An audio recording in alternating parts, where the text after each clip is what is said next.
Vamos primeramente a las preguntas. En página 114, bueno, 15, 16, explique las ventajas y desventajas de tener una sede gubernamental autoritaria más allá de la iglesia local. ¿Quién quiere contestar esta?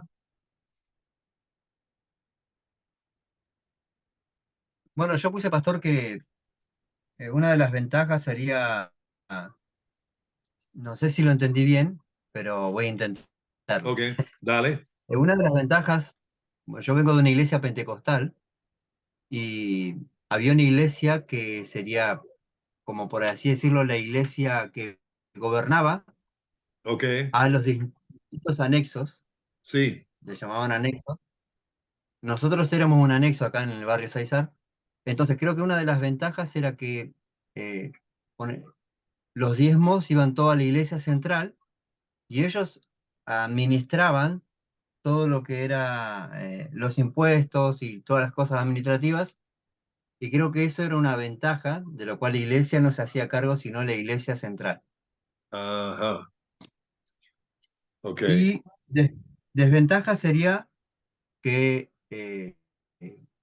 nos volvemos dependientes de esa iglesia con respecto a muchas cosas que,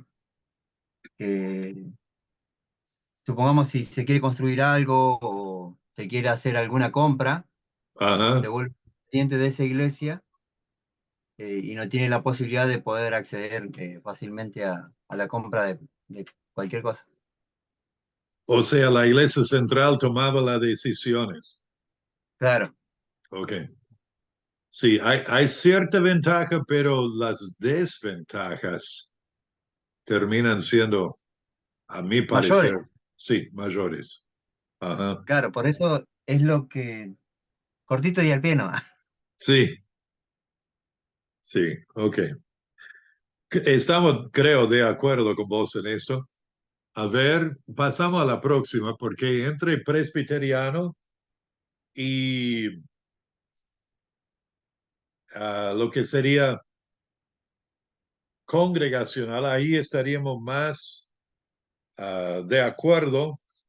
¿Cuáles son las ventajas y desventajas? Número 6, de que la autoridad gubernamental en la iglesia resida en las congregaciones locales. Esto es el gobierno congregacional de la iglesia. Otra persona,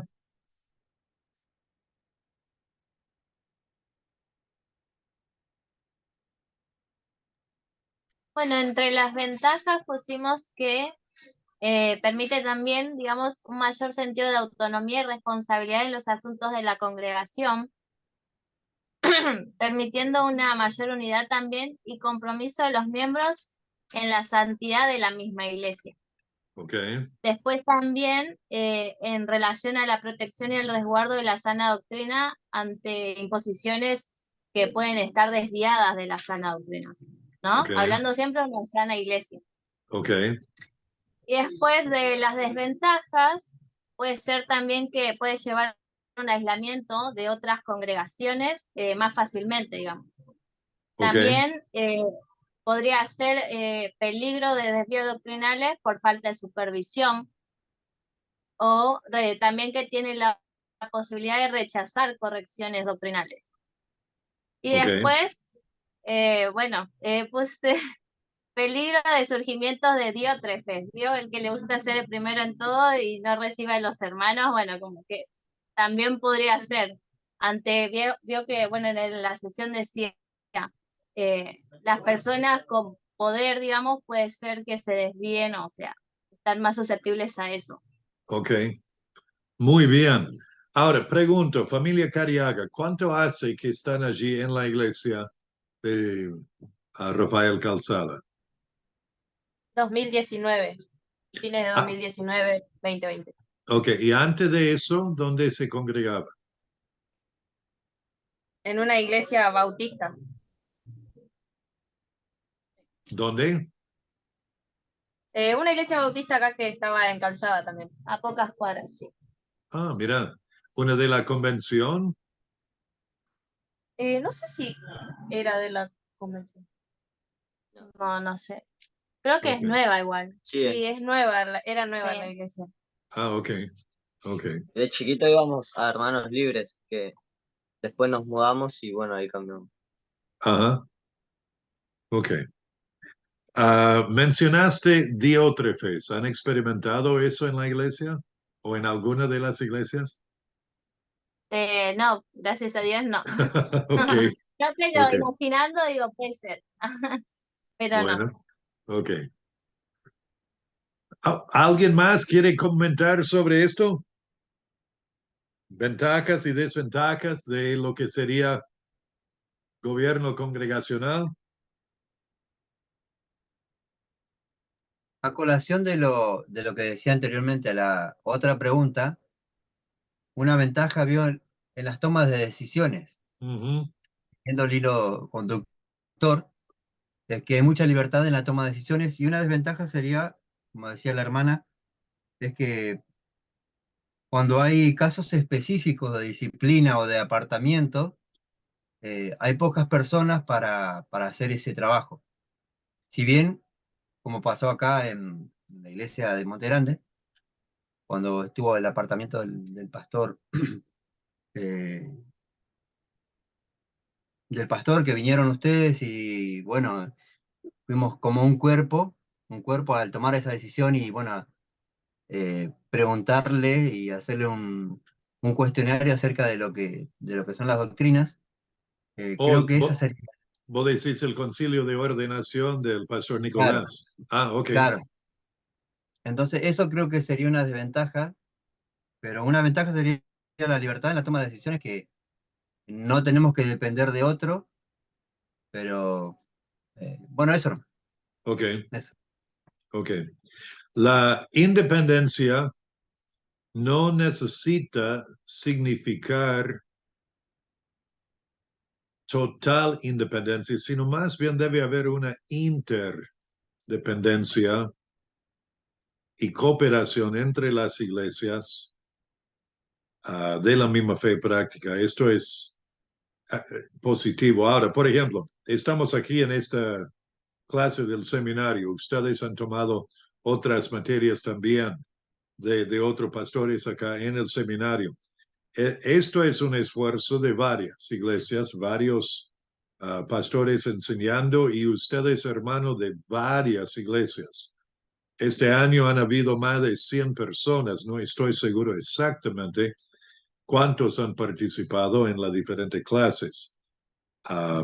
Algunos están en casi todas y otros están tomando, por ejemplo, una materia por bloque, algo por el estilo. Pero el hecho de poder hacer esto juntos nos ayuda y, por otro lado, tampoco infringimos sobre la autoridad de ninguna de las iglesias. Una de las cosas, ustedes se dieron cuenta que cuando se inscribieron a estudiar acá, tuvieron que tener una carta de aprobación o formulario de aprobación de su pastor. Y eso encuentro muy importante y a mí, de este lado, como director del seminario, nos ayuda a evitar un montón de problemas. Porque a veces algunos hermanos quieren estudiar, quieren aprender más, pero sus vidas no están en orden, no participan en sus iglesias o más bien causan problemas en sus iglesias. Y con un poco más de conocimiento se puede llegar a ser más peligrosos aún. Y me hace acordar de una situación hace varios años atrás que se comunicó conmigo por correo electrónico alguien de Ecuador. Quería venir a estudiar, quería venir a internarse y estudiar tiempo completo. Y entonces le pedí, le mandé la inscripción, le mandé el formulario de aprobación del pastor y el pastor, hablé con él y él dijo, no, este hombre es un tiro al aire. No está fiel acá, ha tenido dificultades en diferentes maneras en la iglesia. Y en lugar de buscar solucionar la cosa, se estaba buscando un escape. Y al final yo tuve que decir al hombre entonces que no podíamos aceptarlo como como estudiante acá y me rogaba, pastor, por favor, dame una oportunidad. Y no, al final le dijimos que no, hasta que le animé que pusiera en orden su vida ya en su iglesia y después de un año podríamos volver a conversar y nunca más escuché nada de él. Pero son asuntos y como iglesia podemos cooperar juntos sin infringir la autoridad de la congregación de ninguna. A ver, última pregunta. ¿Cuál de los argumentos en cuanto al gobierno de la iglesia encontró usted más persuasivo y por qué?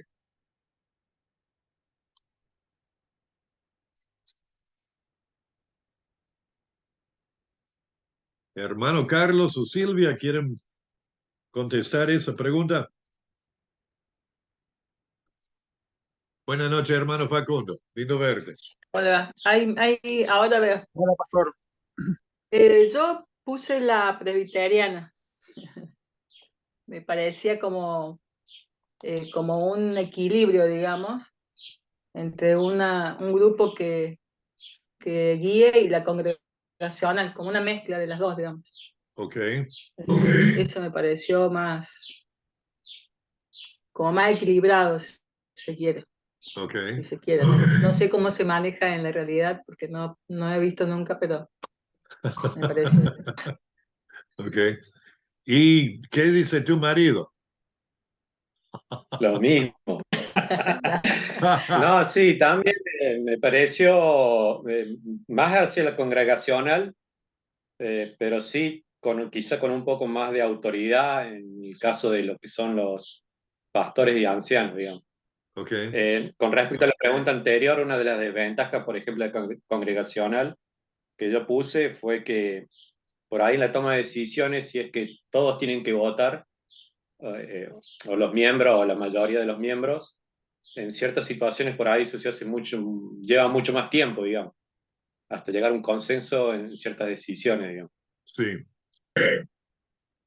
Ok. Y que no siempre, quizá hay una madurez en los miembros, quizá para acceder también más rápido a ese consenso o tomar buenas decisiones, digamos. Sí, sí. Bueno, ustedes están en una iglesia que ha hecho la transición del pastor que estableció la iglesia al que ahora Sí. la iglesia ha llamado a ser pastor. Era un hombre anciano a un hombre joven. Y Sí. eso conlleva sus dificultades. Esto se entiende desde la entrada. Pero la bendición y ventaja de ustedes es que su pastor es un hombre que se crió en la iglesia desde joven. Entonces todo el mundo lo conoce. Eso tiene ventajas y desventajas, porque por un lado el profeta es sin honra en su propia tierra, por un lado, pero por otro han observado su vida, su carácter y lo conocen, entonces no es alguien desconocido que viene, sino alguien bien conocido, ¿no? Sí, sí. Lo otro que también nosotros justamente estábamos charlando es que por ahí cuando es congregacional es como más fácil para mí que se puedan prestar a, a malos entendidos o herejías si se quiere. Pero bueno, también me decía Carlos conversando que si es de los ancianos también es como que puede hacer lo mismo y eso bajar directo a la congregación y eso también tiene como que todo tiene sus pros y sus contras. Sí, sí. Vuelve a ese tema de que fue mencionado, cuando se concentra poder en unas pocas personas o una sola persona, la tendencia es de abusar ese poder. Lo vemos en gobiernos civiles, lo vemos en iglesias, lo vemos en denominaciones, en grupos de iglesias también. Es llamativo, por ejemplo, lo que ha pasado, lo que está pasando con la Iglesia Católica desde que Bertoglio ha sido el Papa, el Francisco, que es muy izquierdista, es muy liberal, pero y está llevando la Iglesia Católica hacia la liberalidad en cuanto a la homosexualidad y en cuanto a otros asuntos, pero lo hace en una forma tan sutil que es difícil para la iglesia. Hay, por ejemplo, en los Estados Unidos había uno de los obispos principales en una de las regiones allá, muy conservador, muy crítico de lo que ha hecho el Papa, y hace un mes atrás el Papa le destituyó de su cargo, le sacó. Entonces, y han habido discusiones en la jerarquía de la Iglesia Católica en estos últimos años por estas cosas. El Papa hizo un comentario hace un tiempo sobre este tema del casamiento, matrimonio igualitario, y llega un momento cuando dice, pero ¿quién soy yo para juzgar? Y uno dice, para, usted es el Papa de la Iglesia Católica. Si alguien tiene la posición para tomar una decisión y juzgar, sería usted, pero él está haciendo esas cosas. Entonces, llamativo, ahí la jerarquía está yendo a la liberalidad y parece que va a continuar. Es la lucha cuando uno ve jerarquías, ¿no? Gracias a Dios que no estamos en eso. Bueno. Ok, vamos a continuar. A menos que alguien tiene otro comentario que quiere compartir o respuesta. Hermano Facundo, habíamos recién conversado sobre las preguntas. Te pregunto a vos, ¿contestaste estas preguntas? Página 115, 116 en forma escrita.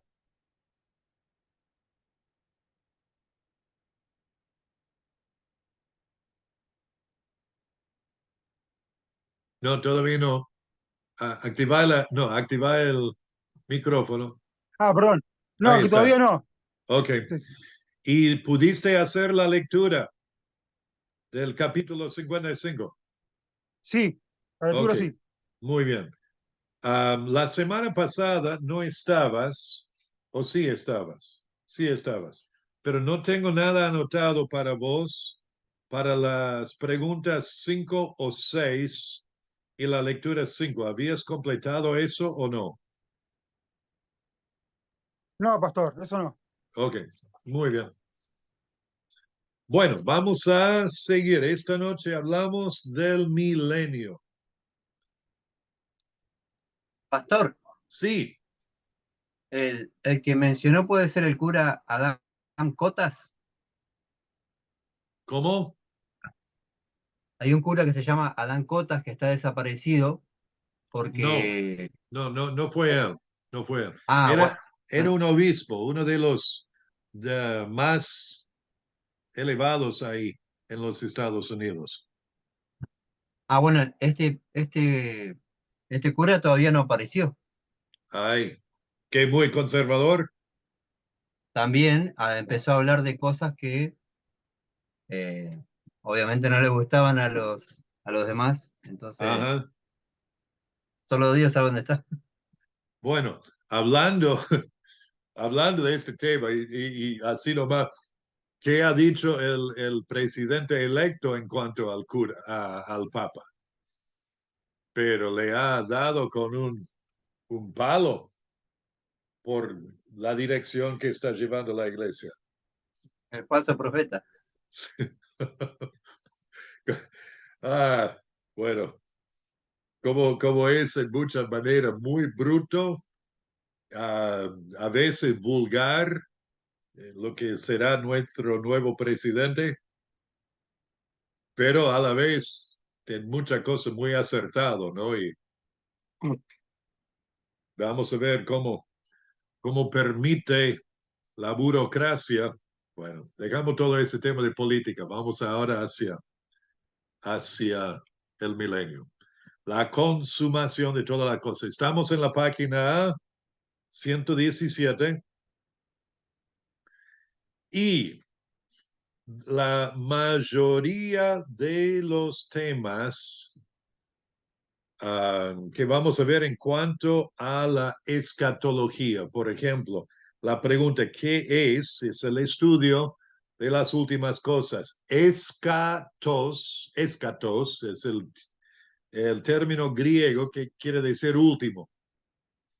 Escatología es el estudio de las últimas cosas, los últimos eventos, que tienen que ver con la muerte, el estado intermedio, o sea, cuando nosotros morimos y antes que Cristo venga, ¿qué sucede con nuestro cuerpo? ¿Qué sucede con nuestra alma y espíritu?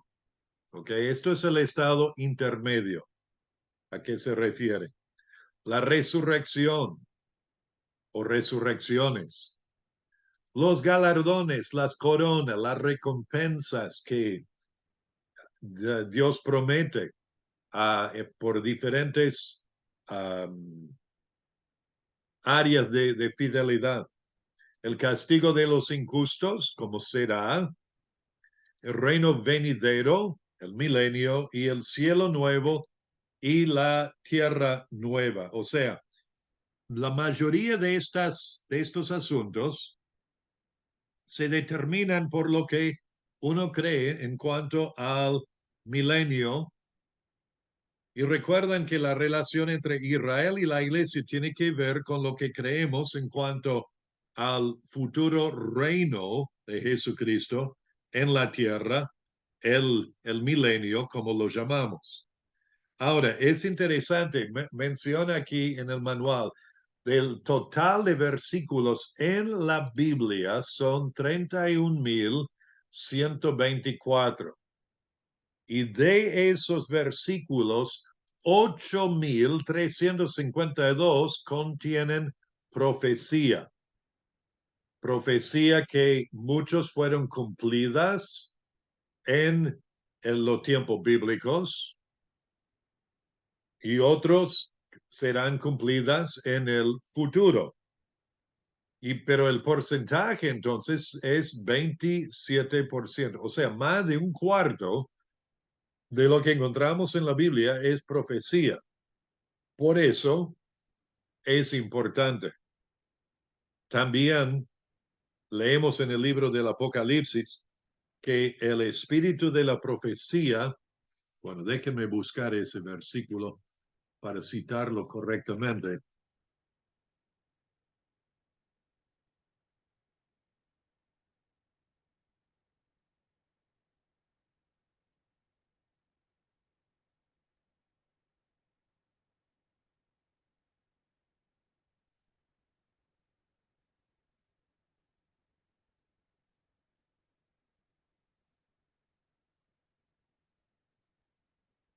¿19:10 puede ser?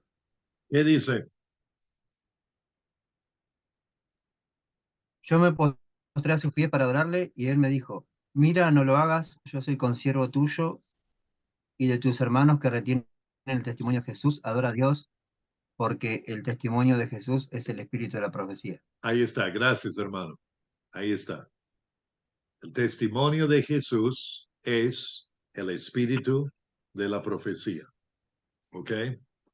Ahora, vamos adelante acá. Hay dos actitudes respecto a la escatología. Vamos a mencionarlas, pero quiero pasar más adelante. Lo que se llama escatomanía y el otro escatofobia. Y la escatomonía es una preocupación radical con el estudio de los últimos tiempos, adhiriéndose a esquema teológico detallados y a tablas y gráfica de evento futuro como la prueba final de la ortodoxia. Los escatomaníacos con frecuencia son sensacionalistas y desequilibrados. El pastor de la iglesia de mi esposa,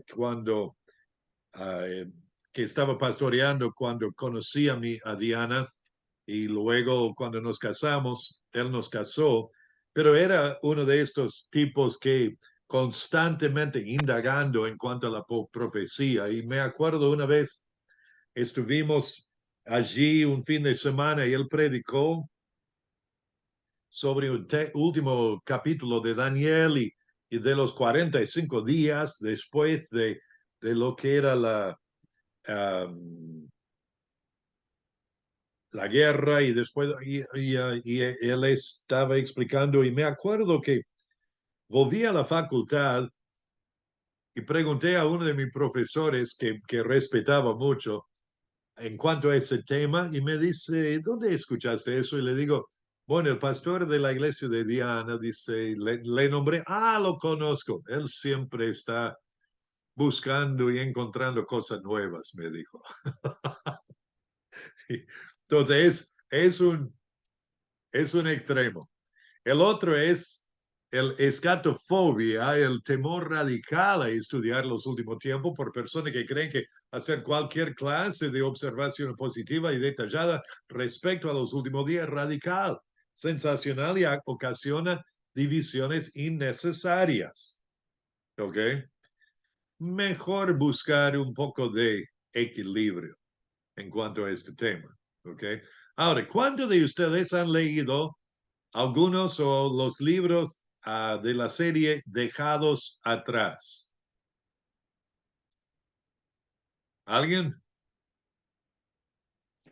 Nosotros no. No, No ¿Cómo? sabía que había libros. Creo que vi la película. Ok. Carlos y Silvia, ¿qué dijeron? Nosotros no, no. No, no, ¿No? no. ¿Miguel? ¿Joel? ¿Familia No, Cariaga? no No, conozco pastor, yo. Ok. no. Bueno, nosotros lo tenemos. Yo leí, creo que eran 12 o 13. Era fascinante, muy, muy bien escrito. Ah, era una colaboración de un escritor cristiano que escribe novelas ficticiosas, pero con temas bíblicos y muy bueno, te cautiva, te agarra, te atrapa. Y por otro lado, él colaboró con Tim LaHaye, se ha dedicado al estudio de la profecía, la escatología. Es pastor o ha sido pastor. No sé si sigue viviendo o no, porque es un hombre ya anciano, sí está vivo. Entonces, y va desarrollando cómo sería el arrebatamiento, cómo ocurriría y después los eventos durante la tribulación y lo va relacionando con lo que encontramos en las escrituras y sumamente interesante, lo digo, sumamente interesante.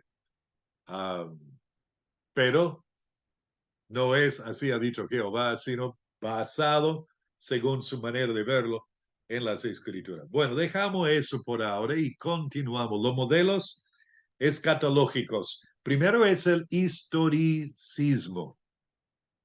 Es donde los eventos futuros, los eventos en la escritura que tienen que ver con el milenio, la tribulación, el anticristo, los que creen esto creen que todos estos eventos, la mayoría, han sido consumados o están siendo consumados en la historia.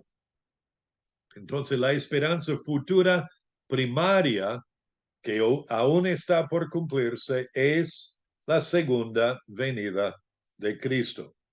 O sea, ellos ven que los eventos descritos en Apocalipsis de capítulo 4 al capítulo 20 están todos ya cumplidos en o a través de la historia. ¿Tá?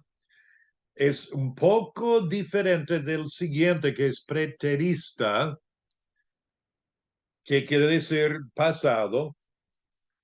Tenemos dos aspectos de preterismo acá. Uno es el preterismo parcial, donde los eventos de la tribulación explicadas en Mateo 24 y en Apocalipsis, realmente sería 4 a 20 o 4 a 19, Según esta postura, todos estos eventos ocurrieron en el año 70 después de Cristo, cuando Cristo ejecutó su juicio sobre Jerusalén. O sea, cuando el general Tito, romano, Tito, entró en el templo, destruyó, desacró y luego destruyó a Jerusalén en su mayoría. Y todo esto, excepto la segunda venida de Cristo, según el preterismo parcial, ocurrió en esa destrucción de Jerusalén. El preterismo absoluto es que todos los eventos escatológicos de la Escritura, incluyendo la segunda venida, han sido consumados en el pasado. Ahora, no hay muchos que creen en esto, pero era entre algunos de decir Cristo vino, pero espiritualmente, no corporalmente, y por eso todo se ha consumado. ¿Tá? Otra postura, yo diría mía, y creo que la mayoría de ustedes, es la futurista. La mayoría de los eventos escatológicos importantes en la escritura, que incluye el milenio, la tribulación, el anticristo, aunque tipificados en eventos pasados, en alguna manera u otra, no siempre, no todos, aún están por cumplirse en el futuro. La mayoría de las iglesias bautistas, las iglesias bíblicas, las iglesias independientes, las iglesias evangélicas son futuristas. Y por último, idealista.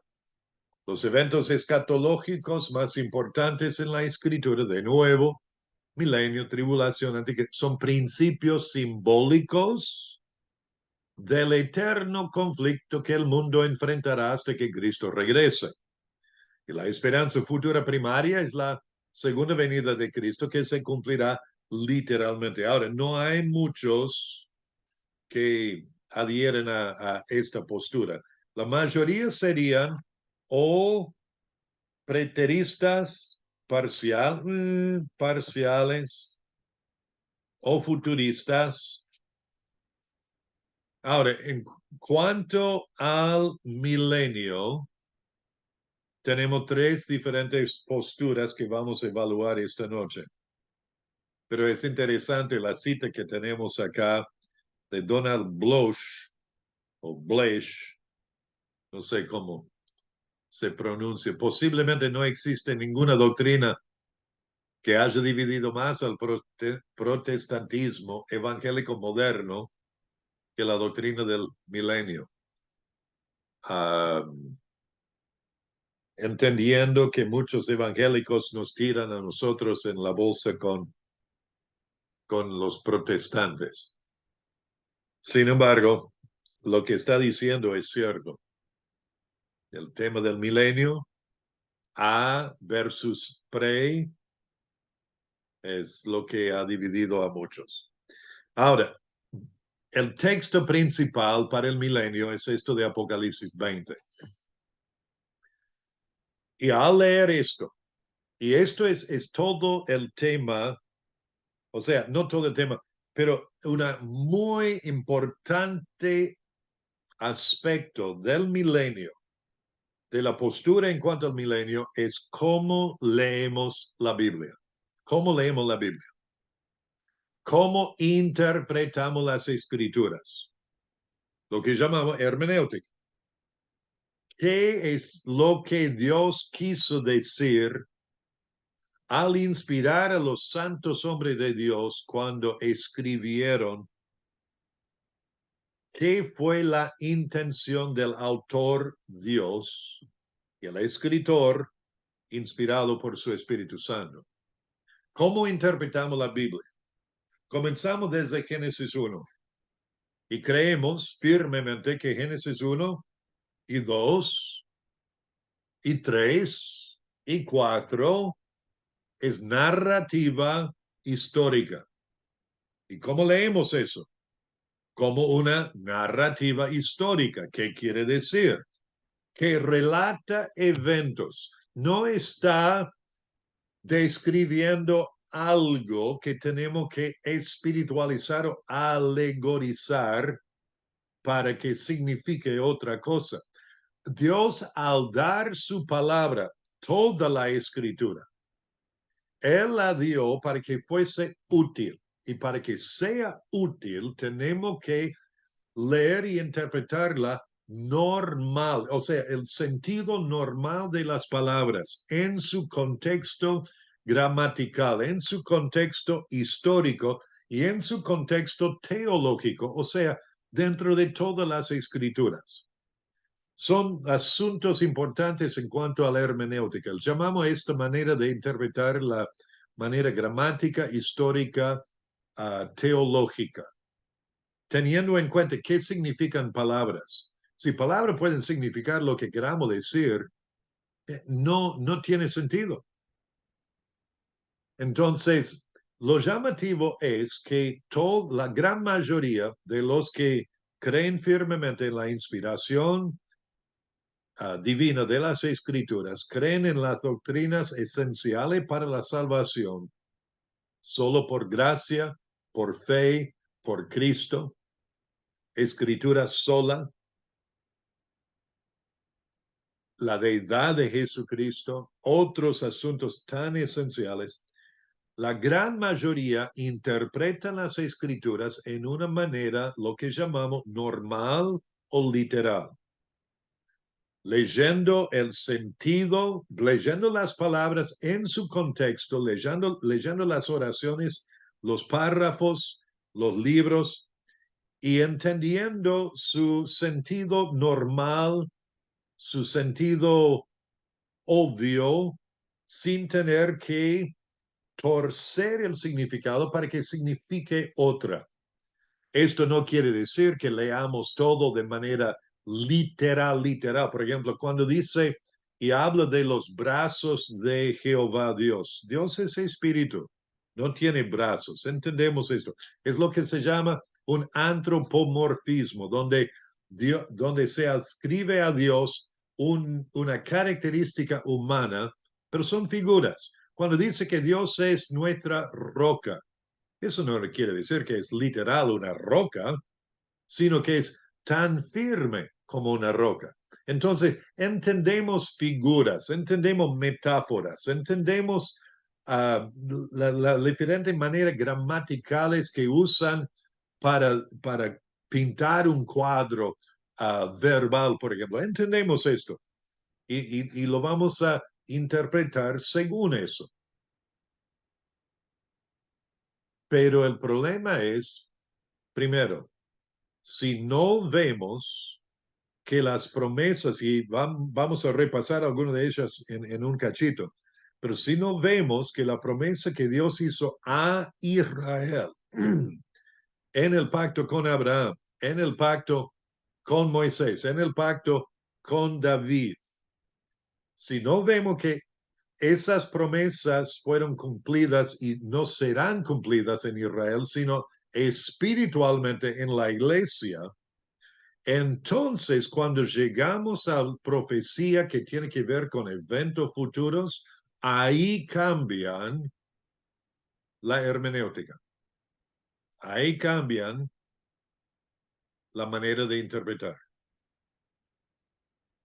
Entonces, cuando leemos, por ejemplo, este pasaje de Apocalipsis 20, el apóstol Juan está explicando, describiendo lo que Dios le demuestra en visiones, pero está aquí mostrando lo que él vio a través del libro de Apocalipsis. Él utiliza un montón de metáforas, un montón de figuras, porque él vio cosas que trataba entonces de describir a los lectores que no lo habían visto. ¿Cómo se describe? ¿Ok? Hermano Carlos, hermana Silvia, sí. Sí, pastor, no entendí bien. Ellos, entonces, porque sí, por ahí veo como que hay mucha cuestión de interpretación. Usted dice que cuando leen o cuando interpretan del Antiguo Testamento, que es para Israel, lo interpretan de una manera y después cuando leen en este otro pasaje lo interpretan de otra manera?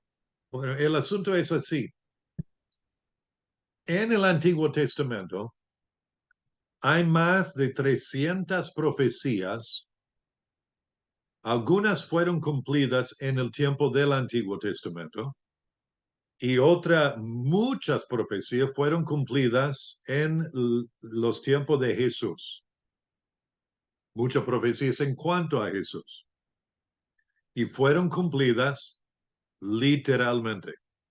O sea, cuando decía que Cristo iba a morir, iba a nacer en Belén de Judea, ¿dónde nació? Belén de Judea. Cuando hay diferentes profecías que brotan en los salmos, por ejemplo, que le miraron y le traspasaron.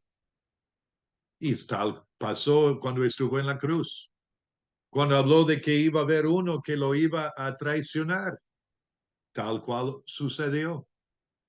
Cuando dijo que una virgen iban a concebir y dar a luz a Emmanuel, Dios con nosotros. Así ocurrió, literalmente.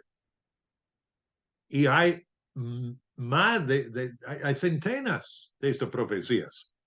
En la materia de síntesis del Antiguo Testamento, creo que una de las últimas páginas de apéndices da una lista de esas profecías. Y al ver esas, todas cumplidas literalmente, ¿ok? Pero, de nuevo, si al cambiar y ver que no, la iglesia, la continuación de Israel, la promesa de Israel en cuanto a la tierra, específicamente en cuanto a la tierra, desde el río Jordán hasta el mar de río Éufrates hasta Egipto, iba a haber un reino de paz, descendiente de David, siempre reinando. Y esas profecías, no, porque Dios ya Israel pecó, dejó de ser, ahora la iglesia, y estas cosas se van a cumplir en una manera alegórica o espiritual en la iglesia. Ahí cambia entonces las profecías, o digamos, la manera de interpretarlas. Esto es clave. Por ejemplo, leemos este relato. Vi a un ángel que descendía del cielo con la llave del abismo. No lo llama infierno, dice abismo. Y una gran cadena en la mano. ¿Ok? ¿Qué es lo que vio el apóstol Juan?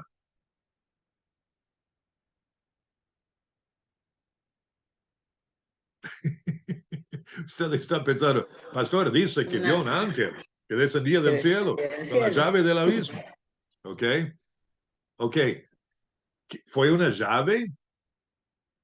Es lo que dice. ¿Cómo era la forma? Por ahí como una llave. Una gran cadena. ¿Fue realmente una gran cadena? Es lo que dice. ¿Ok? Lo llamativo es que los que no creen en el premilenialismo o el milenialismo espiritualizan esto. Le dan otro sentido. Uno lee comentarios de cómo interpretan esto y algunas dicen alguna cosa tan... ¿Dónde inventaron esas cosas? ¿Ok? Ahora, este ángel, verso 2, dice, prendió al dragón. ¿Quién es ese hombre, que es ese ser que se rebeló contra Dios en el cielo? Ezequiel 14 Isaías capítulo 14 y Ezequiel 28 describen a un ángel, un querubín protector que se llamaba Lucero, que luego en el huerto de Edén una serpiente engañó a Eva y tentó a Eva y a Adán, y luego lo llaman el diablo y Satanás, y a través del libro de Apocalipsis leemos de este dragón. Acá, para que no quede duda, le da 4, el dragón, serpiente antigua, que es el diablo, y Satanás. Y el ángel lo ató por 1000 años. De 1000 viene la idea de milenio, 1000 años. ¿Ok? Seguimos. Y lo arrojó al abismo. Y lo encerró. Y puso su sello sobre él, para que no engañase más a las naciones hasta que fuesen cumplidos 1000 años. Y después de esto debe ser desatado por un poco de tiempo. Segunda vez en el texto que dice 1000 años. Descendió del cielo, una llave en la mano, del abismo, una gran cadena, lo arrojó al abismo, lo encerró, puso su sello sobre él, para que no engañase más a las naciones. Ahora, hay quienes interpretan esto como el tiempo actual en que vivimos, que el diablo no tiene tanta influencia sobre las naciones. ¿O sí? Que estamos viviendo en el tiempo del milenio. ¿O sí? Pero menciona 1000 años otra vez. Y después debe ser desatado. Dice, vi tronos. Y se sentaron sobre ellos los que recibieron facultad de juzgar. En el capítulo 3 habla de aquellos que recibirían facultad de juzgar. En 2 Timoteo 2 hay un antiguo himno, si sufrimos también reinaremos con él. Vi tronos. ¿Qué quiere decir? De nuevo, leyéndolo en su sentido normal, es que vio tronos. Y los que se sentaron sobre él, los que recibieron facultad de juzgar. También vi las almas de lo decapitado por causa del testimonio de Jesús y por la palabra de Dios. Los que no habían adorado a la bestia ni a su imagen, todo es descrito en capítulos anteriores, y que no recibieron la marca en sus frentes ni en sus manos. Ellos fueron mencionados y descritos en los capítulos anteriores. Y vivieron y reinaron con Cristo 1000 años, tercera vez que menciona 1000 años. ¿Qué es tan difícil de interpretar esto de manera normal? Sentido de las palabras. Pero los otros muertos no volvieron a vivir hasta que se cumplieron 1000 años. Dice, esta es la primera resurrección. Bienaventurado y santo el que tiene parte en la primera resurrección, porque evidentemente los que no volvieron a vivir hasta que se cumplieron 1000 años es en otra resurrección, porque dice la segunda muerte es sobre los que tienen parte en la primera. La segunda muerte no tiene potestad sobre estos, sino que serán sacerdotes de Dios y de Cristo y reinarán con él 1000 años. Y cuando los 1000 años se cumplan, Satanás será suelto de su prisión. Ahora, ¿cuántas veces ha mencionado 1000 años aquí?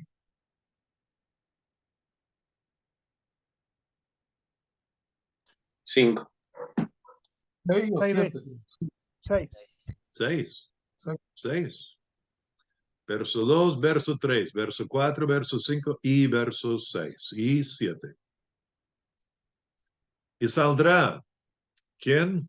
Satanás. Saldrá a engañar a las naciones que están en los 4 ángulos de la tierra, a Gog y a Magog, a fin de reunirlo para la batalla, el número de los cuales es como la arena del mar. Ok, acá tenemos unas figuras.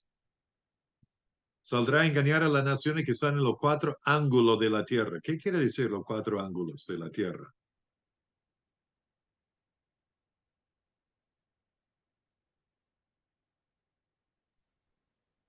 Norte, sur, este, oeste. ¿Ok? En todos lados. ¿Cómo? En todos lados, sí.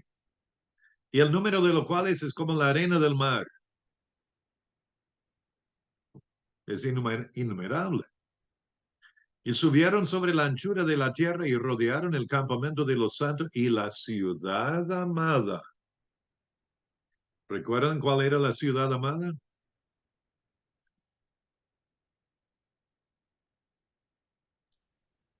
Jerusalén. Jerusalén.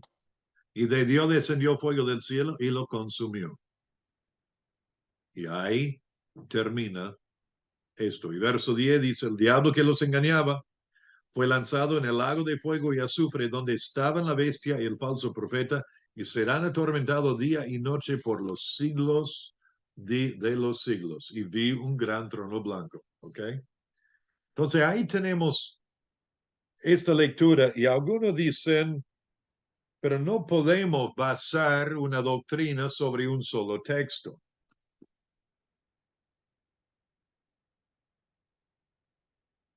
Guarden ese pensamiento por un cachito, ¿ok? Porque esto está mencionado más allá en el manual, cuando habla de punto débil o argumentos, punto débil de premilenialismo. Está casi al final de esto. Guarden ese pensamiento, ¿ok? Continuamos por ahora. El premilenialismo es la creencia entre los tres.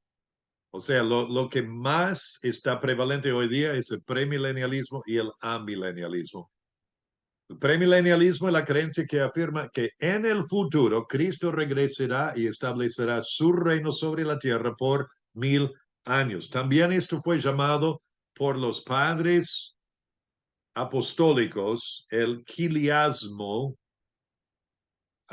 refiriéndose a los 1000 años, el término, ¿ok? Quiliasmo.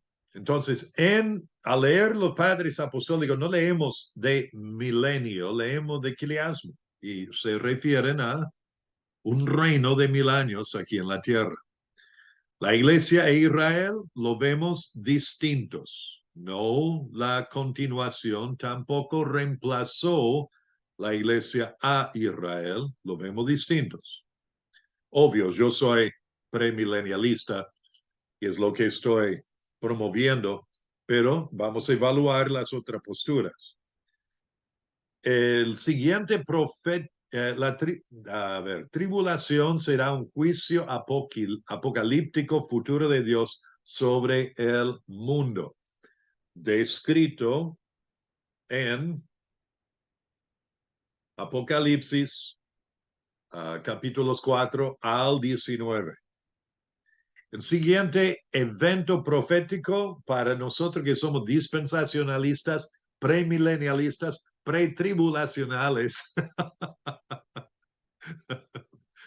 es el rapto o lo que llamamos el arrebatamiento. ¿Ok?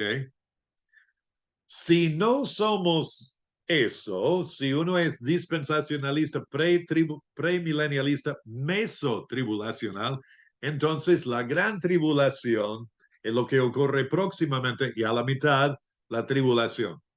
Perdón, el arrebatamiento. Y la segunda venida de Cristo para inaugurar el milenio será los premilenialistas históricos. ¿Ok? Hermano, tenemos que tomar una pausa. Ya vengo. Una urgencia. A ver. Y ya vengo.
Ok, estamos de vuelta.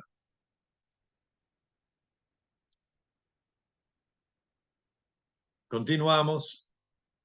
Los adherentes, lo que creen en cuanto a estas posturas, los premilenialistas históricos eran padres de la iglesia, que incluía, creo que es Ireneo, no estoy seguro, de esto es en inglés, Justino Mártir, Comodian, Lactantius y Tertuliano, entre otros. Los premilenialistas pactistas serían, entre otros, Millard Erickson, George Ladd, Isaac Newton, John W. McCarran, J. Barton Payne, Theodore Zane, James Boyce, Millard Erickson, R.A. Torrey, Wayne Grudem. Bueno, tenemos Millard Erickson 2 veces ahí. Y los premilenialistas dispensacionalistas son John Nelson Darby, Schofield, Seminario de Dallas, Gleason Archer, John MacArthur, Schaffer, Barnhouse, Dahan, Gabeline, Feinberg, Ironside, Walford, Lindsay, Geisler y Lahage, entre otros. ¿Ok? Ahora, en cuanto al desarrollo de esto, el premilenialismo fue lo que se creía y se enseñaba hasta, o sea, durante los primeros 400 años. O sea, desde tiempos apostólicos hasta más o menos el año 400, un poco por ahí más.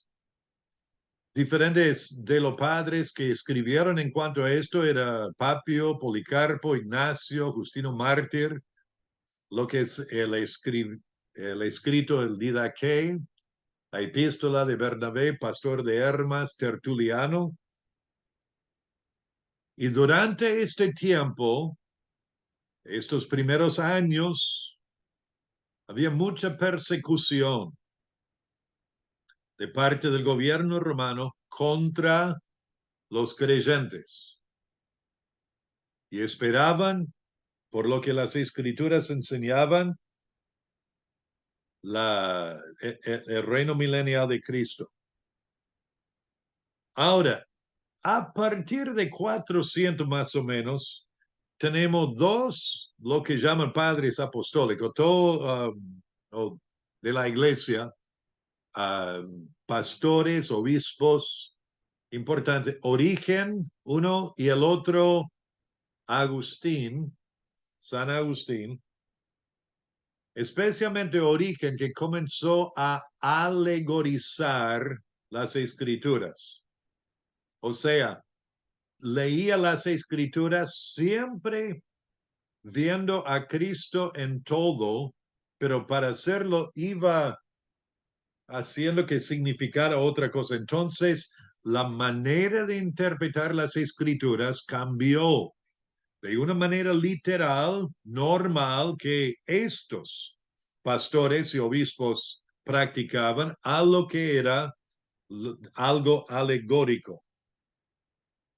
Entonces, de ese tiempo hasta más o menos fines de 1800, comienzo de 1900, durante ese tiempo, el amilenialismo o el postmilenialismo comenzó a surgir porque Constantino hizo que el cristianismo fuese la religión del Imperio Romano, y muchos consideraban que eso fue el comienzo del reino de Cristo en la tierra a través de la Iglesia Católica Romana, y por eso el post o el amilenialismo llegó a ser prevalente durante la gran parte de la historia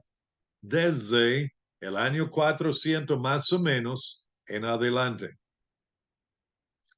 Habían o sea, yo quiero volver a ver esto con ustedes porque los que creen en el milenio recuerdan todos estos textos que vimos en las páginas 29 y 30 cuando hablamos de Israel y la iglesia y las promesas que había en cuanto a la tierra, en cuanto a la restauración de Israel a la tierra, en cuanto a un futuro glorioso para Israel, en cuanto a cómo iba a reinar el Hijo de Dios, la simiente de David, el descendiente de David. Capítulos 40, 44 de Ezequiel que describen un templo durante lo que no puede ser otra cosa que el milenio, con detalles tan minuciosas que no corresponde a lo que era el templo de Salomón, no corresponde a lo que era el templo que luego Herodes construyó y fue destruido, no corresponde. ¿Qué puede ser? Y es llamativo la interpretación de esos capítulos en Ezequiel 40-44 por los amilenialistas. Ellos hacen cualquier cosa con esos capítulos. También surge la pregunta que para muchos es un problema, porque en esos capítulos de Ezequiel describe sacrificio de animales que van a hacer durante ese reino. ¿Y cómo puede ser que Cristo va a estar presente, gobernando, y van a estar haciendo sacrificios de animales? Bueno, recuerden, la sangre de los toros y macho cabríos nunca pueden quitar el pecado, nunca no hacían esto. Siempre era señal hacia adelante a lo que iba a ser el sacrificio perfecto, Jesucristo. Entonces, al establecer eso en el milenio, ¿qué problema hay en tener un recordatorio del sacrificio de Jesucristo en una manera visible por medio de esos sacrificios? Hoy día tenemos algo que usamos como recordatorio del sacrificio de Cristo. En nuestra iglesia lo vamos a hacer este domingo, la Cena del Señor, donde recordamos el cuerpo y la sangre de Cristo, sacrificado por nosotros. Entonces, volviendo al asunto, todas estas promesas en cuanto a la futura restauración de Israel a la tierra con el descendiente de David reinando en una gloriosa, un reino glorioso, no significa nada si no hay un reino.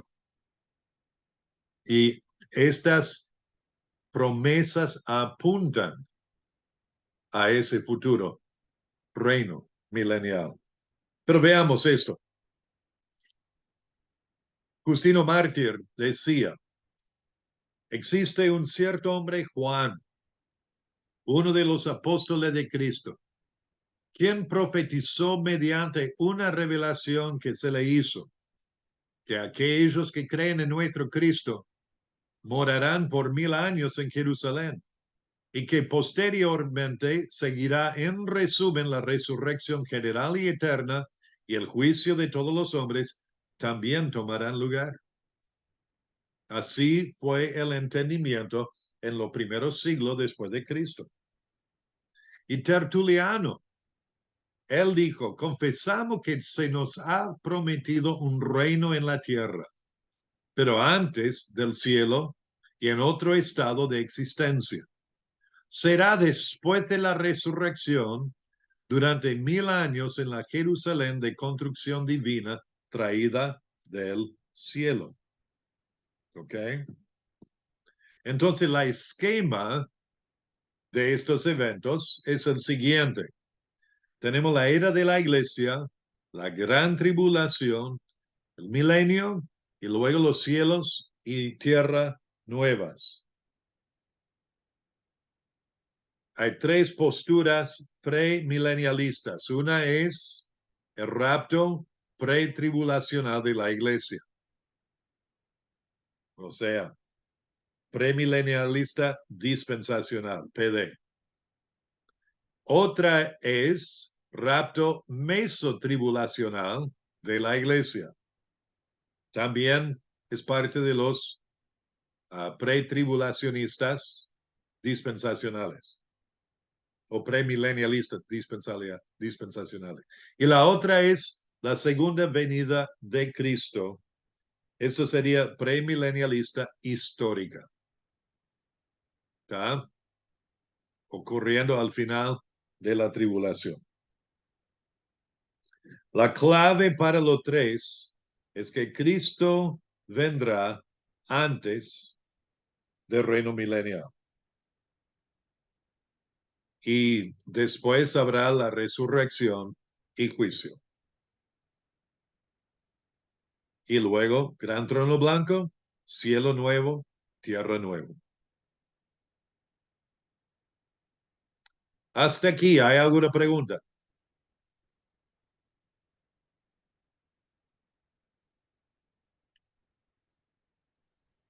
Pastor, la diferencia entre los históricos y los dispensacionalistas, ¿en qué se basa fundamentalmente? Entonces, o sea, no ven o ven a la iglesia pasando por la tribulación, no ven el arrebatamiento de la iglesia antes, sino lo ven como parte de lo que es la segunda venida de Cristo. O sea, dirían que el texto de 1 Tesalonicenses 4 y 1 Corintios 15 se refiere a Cristo viniendo en el aire, los muertos en Cristo y los vivos reuniéndose con él en el aire y luego viniendo con ellos a la tierra a reinar con él en ese momento durante el milenio, ocurriendo la segunda venida en esto, donde los dispensacionalistas vemos que el arrebatamiento es la primera parte de lo que sería la segunda venida de Cristo, que Cristo no llegue a la tierra, sino dice que vamos a reunirnos con Él en el aire y siempre estaremos con Él, con Cristo. No dice en 1 Tesalonicenses dónde, en el cielo y en la tierra, dice siempre estaremos con el Señor. ¿Ok? Y que el cuerpo, tanto del creyente muerto como el creyente vivo, se transformará en un abrir y cerrar de ojos, como dice en 1 Corintios 15.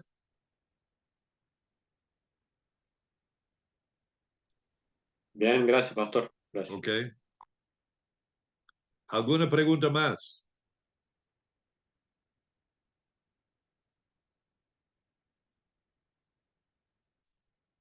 Muy bien. En la página 122 tenemos la postura de amilenialismo. Esta es la postura más popular a través de la historia. Como yo expliqué, y lo vamos a ver en el gráfico, por diferentes motivos llegó a ser considerado como la manera de ver el reino.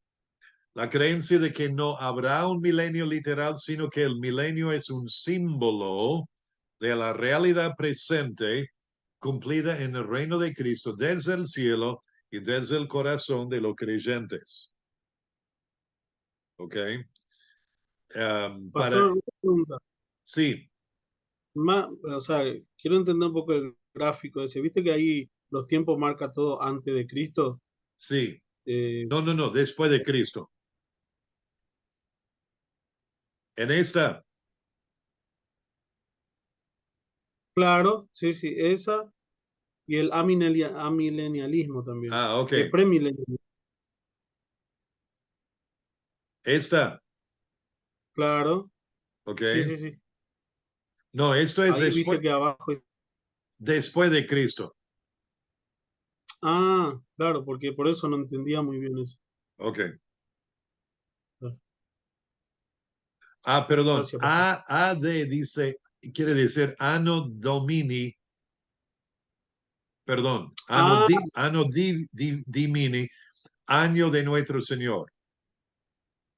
está bien, por eso. Yo ¿Ok? pensé que significaba antes de Cristo, entonces no estaba entendiendo Sí. por eso. O sea, esto debería haber sido cambiado DC. a sí, DC. Anno Dimini, eso era latín, año de nuestro Señor.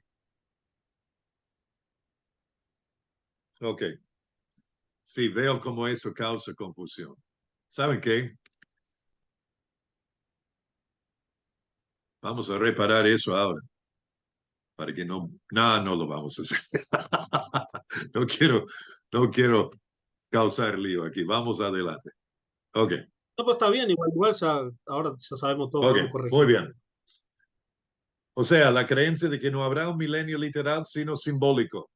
La iglesia de Israel, o sea, la iglesia reemplaza a Israel. La gran tribulación es el conflicto pasado y presente con las fuerzas del mal. Ok, entonces espiritualiza o alegoriza capítulos 4 a 19 Apocalipsis. El siguiente evento profético es la segunda venida de Cristo o los cielos nuevos y la tierra nueva. Los que creen esto, mencioné Origen y Agustín. Agustín porque vio abusos entre los premilenialistas. Vamos a ver esto en una cita en la próxima página. En algún lado. Pero Origen es el que espiritualizaba, o sea, utilizaba la manera alegórica de interpretar las escrituras. Y también tenemos la iglesia católica romana y los reformadores. Los reformadores, muchos de ellos, su concentración fue en la salvación. Y de la reforma salió las 5 solas. Solo Cristo, solo fe, sola escritura, sola gracia. ¿Y qué fue la quinta? Sonido Con la gloria. fe. ¿Cómo? Solo la gloria de Dios. Ok, sola gloria.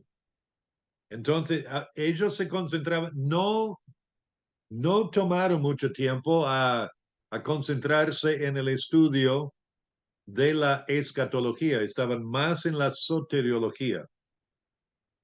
Estaban empapados con la doctrina católica, luchando contra los abusos de indulgencias y otras cosas, y por lo tanto, vemos que los reformadores seguían con lo que era el amilenialismo. Ahora, mencioné, y ahí comienza el amilenialismo y ha sido popular durante la gran parte de la historia. Y la idea es que el reino de Cristo es una realidad presente. El milenio es un símbolo del reino de Cristo en los corazones de las personas y desde el cielo durante la historia. Y lo llamativo es que el amilenialismo y el postmilenialismo realmente no había mucha diferencia. De hecho, al leer esta semana el capítulo sobre el milenio en Grudem, por ahí se dieron cuenta, no había mucha diferencia entre las dos posturas. Y no se nombraba una diferencia entre las dos posturas hasta el fin del siglo XIX, cuando un teólogo, Abraham Kuyper, usó el término para describir el movimiento que concordó con postmilenialismo, en que Cristo va a regresar después del milenio, pero no concordó con los postmilenialistas en que la era del milenio estaba por venir. Él estaba con esto de que estamos en la era del milenio. ¿Ok? Entonces, según el amilenialismo, tenemos la era de la iglesia en que estamos conforme a la lectura de Apocalipsis 20, en este tiempo, desde tiempo de la Iglesia Católica en adelante, Satanás ha estado atado. El milenio es el reino invisible de Cristo desde el cielo y dentro del corazón de los creyentes. Y al fin de la era de la Iglesia, Satanás será liberado y Cristo vendrá y habrá resurrección y juicio y luego los cielos y la tierra nuevos. ¿Y ¿Ok? cómo justificaban el que si Satanás estaba atado, justificaban todas las cosas que pasan incluso dentro de la iglesia? Ahora, buena pregunta. ¿Por qué la Iglesia Católica era promovedor de esto? Porque ellos eran el mano en guante con el Imperio Romano durante varios siglos. ¿Ok? Entonces veían eso como el reino de Cristo acá en la tierra, ignorando la maldad que surgía. Y llegamos a los 1500, 1400, 1500 y aún antes, inquisiciones y personas queriendo traducir las escrituras al idioma de la gente común, siendo perseguida por la Iglesia Católica, siendo quemadas en la hoguera, siendo perseguido mal, muchos muriéndose bajo esa persecución. Y la Iglesia Católica justificándose en todo eso. También los reformadores perseguían a los anabautistas que no creían en el bautismo de infantes y otros asuntos así. Pero el asunto es tanto el amilenialista como el post, como el premilenialista. Todos usan la Biblia. El problema es cómo la leen. Y remonto a lo que compartí en el comienzo de la clase. O lo leemos en una manera normal, dando sentido normal a las palabras en su contexto gramatical, en el contexto de su párrafo, como la narración, el capítulo, el libro, y en toda la escritura y en el sentido contextual histórico, leyendo y entendiéndolo. Ahora, es llamativo cuando leemos literatura apocalíptica, como en el Apocalipsis, sí, muchas figuras hay, pero vuelvo a explicar, el apóstol Juan veía cosas que jamás había visto, y cómo lo va a describir a otros para que puedan entenderlo. Cuando leemos de que caballos tenían, que humo salía y fuego salía y de atrás, y entonces uno piensa en guerras o máquina moderna de guerra, como podría ser. Cuando habla de que vienen y volando y lo demás, y aviones y lo demás, hay muchas cosas que el apóstol Juan vio que puede incluir esas cosas. ¿Y cómo describe esto a alguien en términos que lo pueda entender? Entonces, el asunto es que haya consistencia en el sistema teológico. O sea, si creemos que la iglesia distinta de Israel va a haber una consistencia, porque vemos que las escrituras hacen una diferencia. ¿Ok? Y después, si tenemos tiempo, le quiero llevar a través de Romanos 9, 10 y 11 para mostrarles quién es realmente Israel.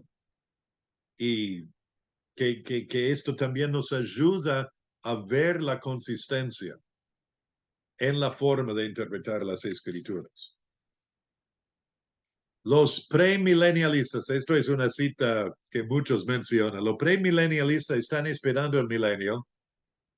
Los postmilenialistas están trabajando para obtenerlo, pero nosotros, los amilenialistas, lo estamos disfrutando.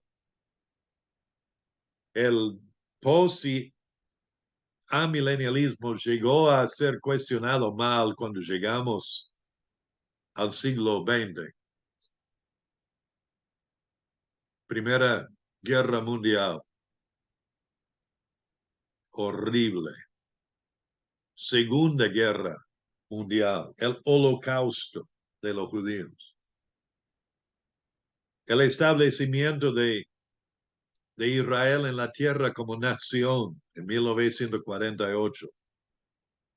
Pero las guerras y los genocidios que han ocurrido en este último siglo, últimos 150 años. ¿Y esto es el reino de Cristo en la tierra? Hay un problema con eso. Por otro lado, leemos textos como todos los que quieren vivir piadosamente en Cristo Jesús padecerán persecución, mas los malos hombres irán de mal en peor, engañando y siendo engañados. Veamos rápidamente el postmilenialismo, la creencia que afirma que la iglesia promueve el inicio del milenio por medio del triunfo del evangelio. El evangelio será predicado en todas las naciones y ahí vendrá el milenio. La iglesia ha reemplazado a Israel para ellos. No lo ven como un reino específico cuanto a Israel. La iglesia está participando en esto. La gran tribulación es pasado o es el conflicto presente con la fuerza del mal. Y por tanto, el siguiente evento profético es la segunda venida de Cristo y los cielos y tierra nuevos. Y los que promovieron esto en el siglo XIX eran George Whitefield, Carl Hodge, Jonathan Edwards, Benjamin Breckinridge Warfield, pero luego vino el siglo XX y puso pata para arriba mucho de esto. Durante mucho de la historia no había distinción entre el post y amilenialismo, era una sola, pero luego arrancó esta distinción más o menos 1800, 1900, y ahí es una de las posturas. Y según esta postura, la era de la iglesia es que el mundo progresa cada vez mejor. Satanás está atado, Dios está ejecutando su ley. Suena bien hasta que se choque con la realidad en que vivimos. Después, la segunda venida, resurrección y juicio, y eso arranca con los cielos y tierra nuevos. ¿Ok? Entonces, habrá tal progreso hasta que llega el milenio. Pero digo de nuevo, pareció bueno hasta que se chocó con la realidad de la historia. Hay un cuadro ahí con los modelos escatológicos y la forma de ver los eventos o historicismo, preterismo, futurismo o idealismo. El preterismo ve el postmilenialismo, historismo ve los dos. Futurismo, tenemos la diferente forma de premilenialismo y idealismo que no es muy popular, pero tienen hacia o el post o el amilenialismo. Ahora, En lo próximo, la próxima página hay argumentos en favor primero del postmilenialismo. La Gran Comisión demanda su cumplimiento en la era presente, ya que Cristo es el poder activo detrás de la misma. En 1 Corintios 15:25 dice, porque preciso es que Él reine hasta que haya puesto a todos sus enemigos debajo de sus pies. También ellos argumentan que hay ciertas palabras que describen claramente que el reino de los cielos continuará creciendo y eventualmente transformará al mundo entero. Por ejemplo, Mateo 13, la parábola del grano de mostaza, o como la levadura en la harina, la masa. Otro, y de nuevo, no describe tanto cómo será el mundo en sí, sino el crecimiento del evangelio, que es algo que va más allá de lo que uno puede notar muchas veces. Otro argumento es que la iglesia de hecho, está creciendo en número, incluye más de 2.000 millones de miembros.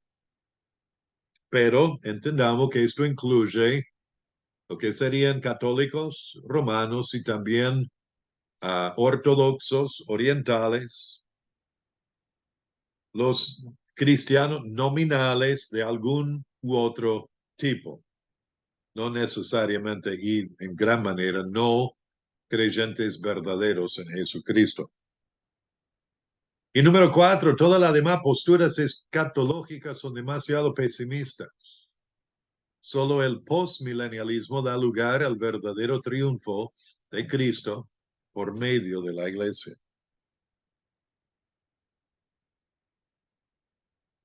Es cierto, premilenialismo es pesimista. Es que reconocemos la realidad de tanto lo que las escrituras dicen como el mundo en que vivimos. Y Mateo 16:18, yo te digo que tú eres Pedro, sobre esta piedra edificaré mi iglesia, y la puerta del reino de la muerte no prevalecerán contra ella. O sea, como va a avanzar y avanzar, avanzar hasta que la puerta del Hades, la puerta del reino de la muerte ya no pueden. Y la clave es un optimismo a través de la historia. Sin embargo, los puntos débiles, el Nuevo Testamento no sugiere que las cosas vayan a mejorar antes de Cristo regrese. Más bien, van a empeorar mucho. Mateo 24 describe esto. 1 Timoteo 4 habla de tiempos peligrosos. 2 Timoteo 3, en los últimos días vendrán tiempos peligrosos. 2 de Pedro 3, 3-4 habla de esto. Entonces, no sugiere que todo va a mejorar, sino al contrario. De hecho, miremos estos pasajes rápidamente. 1 Timoteo 4, 1-3.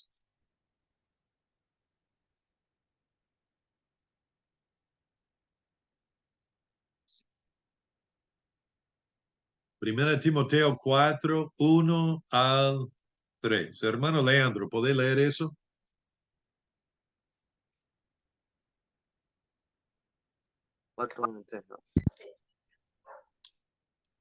Pero el Espíritu dice claramente, en los postreros tiempos algunos apostatarán de la fe, escuchando a espíritus engañadores y doctrinas de demonios, por la hipocresía de mentirosos que, teniendo cauterizada la conciencia, prohibirán casarse y mandarán abstenerse de alimentos que Dios creó, para que con acción de gracias participasen de ellos los creyentes y los que han conocido la verdad. Okay. Ese versículo 3 siempre me llama la atención. Prohibirán casarse. ¿Quiénes prohíben casamiento entre ciertas personas de su religión? ¿Quiénes mandan abstenerse de alimentos que Dios creó? en ciertos momentos del año. ¿Ok? Segunda Timoteo 3, 1 a 5. Hermana Silvia, ¿podéis leer eso? Segunda Timoteo 3, 1 al 5.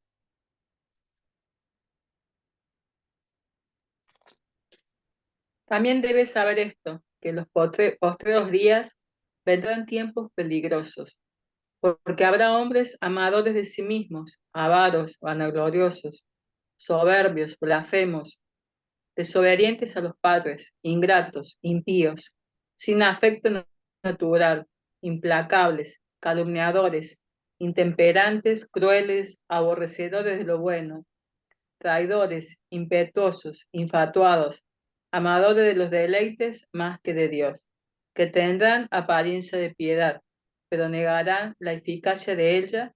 A estos evita. Mira.